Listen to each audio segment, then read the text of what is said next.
Soccer ഒരു Empire ആണെങ്കിൽ അതിലെ ചക്രവർത്തിയെ വിളിക്കേണ്ടത് ക്രിസ്റ്റിയാനോ റൊണാൾഡോ എന്നാണ്.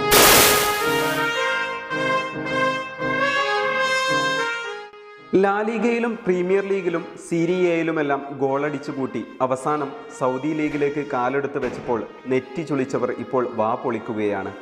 20ന്റെ ചുറുചുറുക്കും ചടുലതയും 39ാം വയസ്സിലും കാത്തുസൂക്ഷിക്കുന്ന സാക്ഷാൽ റൊണാൾഡോ സൗദി പ്രോ ലീഗിലും തൻ്റെ അതുല്യ മികവ് തുടർന്നതോടെ ഒരു സീസണിൽ ഏറ്റവും കൂടുതൽ ഗോൾ നേടിയതിനുള്ള റെക്കോർഡാണ് ഏറ്റവും അവസാനമായി താരം സ്വന്തമാക്കിയിരിക്കുന്നത്. അൽ ഇത്തിഹാദിനെ 4-2 വീഴ്ത്തിയ ലീഗിലെ അവസാന മത്സരത്തിൽ അൽ നസറിനായി ഇരട്ട ഗോൾ അടിച്ചാണ് അബ്ദുൾ റസാഖ് ഹംദല്ലയുടെ പേരിലുള്ള റെക്കോർഡ് സ്വന്തം പേരിലേക്ക് ഇതിഹാസ താരം മാറ്റിയത്.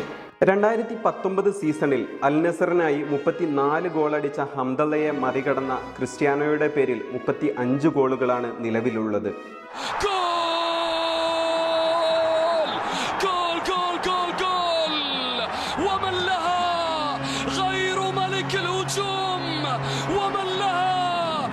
നാല് വ്യത്യസ്ത ലീഗുകളിൽ ടോപ്പ് സ്കോററാവുന്ന ആദ്യ താരമെന്ന അത്യപൂർവ നേട്ടവും ഇതോടെ താരം സ്വന്തമാക്കി.